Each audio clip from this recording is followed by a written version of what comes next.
अस्सलाम वालेकुम। आप मुझे उम्मीद है आप सब खैरियत से होंगे। मैडम मैं आप लोगों को क्या बताऊँ, मैं तो वापस आके इतना थकी हुई थी, मैंने तो अपनी चीज़ें भी पहन के बस मैंने जल्दी जल्दी सहरी की तो हम सो गए। मड़ा हम दोनों ना वापस आए थे तो हम दोनों के पास इतना हिम्मत नहीं था कि हम काम करते। मड़ा मेरे जो मैंने आपको बताया मेरे जो घर के नीचे सहेली बना ना, उसका घर बहुत बहुत बहुत खूबसूरत है। मड़ा मैं आप लोग को बता नहीं सकती, इतना प्यारा घर है, उतना प्यारा घर है ना उसका। तो मैं उसके घर गई ना तो मैं उसका घर देख के हैरान रह गई कि मड़ा मेरे जैसा ही उसका भी तो फ्लैट है, पर देखो तो हैरान बंदा रह जाता, इतना खूबसूरत उसने बनाया हुआ ना। तो मैंने उसको कहा कि मुझे तुम्हारा घर अच्छा लगती, तो वो मुझे कहती कि देखो, मैंने उसको कहा कि अल्लाह ताला ना मुझे तुम्हारे जैसा घर दे देना। तो उसने मुझे कहा कि मेरा तो अल्लाह से दुआ है कि अल्लाह ताला मुझे गाड़ी दे दे। मैंने उसको कहा कि मुझे बस जब तुम्हारे जैसा घर आ गया ना तो उसके बाद मुझे किसी चीज़ का ख्वाहिश नहीं है। तो उसने मुझे फिर समझाया, उसने मुझे कहा कि गुलालाई इंसान का ख्वाहिश ख़त्म नहीं होता।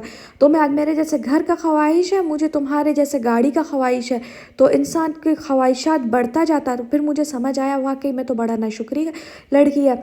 तो खैर अल्लाह ताला मुझे देगा, आहिस्ता आहिस्ता देगा, क्योंकि हम यहाँ आए तो हमारे पास कुछ भी नहीं था। जैसे हमने ये सोफ़ा ख़रीदा, हमने फ्रिज लिया, सब कुछ हम नया ले रहा, हर महीने एक एक चीज़ ना। तो हमने अभी ये लैंप ख़रीदा ना, ख़रीद के लाए, तो मैं तो रात को इतना थकी हुई थी ना कि मैं उसको रख नहीं सकी। सुबह उठते ही मैं इतना एक्साइटेड थी ना, मैंने जल्दी जल्दी चीज़ें सेट की, मतलब लैंप रखा। बड़ा गुलखान के पास सिर्फ एक शीशा था, ये पटानों वाला। तो मुझे तो ये इतना बुरी लगती थी ना, इतना बुरी लगती थी। जब मैं इस घर में आई तो सबसे पहले तो मैंने ये शीशा उठाया, मैंने कहा कि मैंने तो वो शीशा चाहिए जिसमें मैं पूरी नज़र आए। सबसे पहले मैं बड़ा शीशा लेकर आई। तो हमने आहिस्ता आहिस्ता चीज़ें लेकर, आहिस्ता आहिस्ता सामान लेगा, क्योंकि हम तो अभी अभी शहर आए तो हमारे पास कुछ भी नहीं था।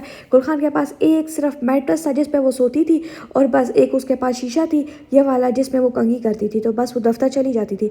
तो अब मैं आहिस्ता आहिस्ता चीज़ ले रही, क्योंकि मैं तो ऐसा नहीं रह सकती, क्योंकि मेरा तो सहेली भी आएगा मेरे घर में।